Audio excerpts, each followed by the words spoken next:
olduğunu görsənsin.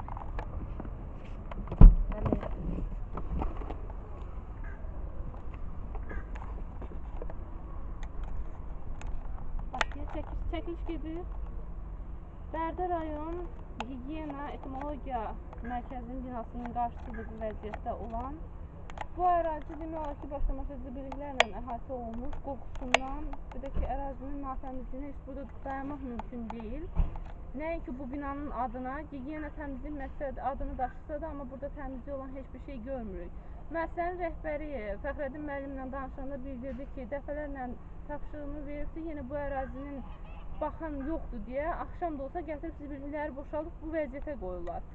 Buranın Qovnurovskisudur, bələdiyyəsi kimdirsə, yəqin nəzarətsiz bir ərazi kimi baxırlar. Binanın da bir dənə nəzarətə götürək, nəyin binası olduğunu.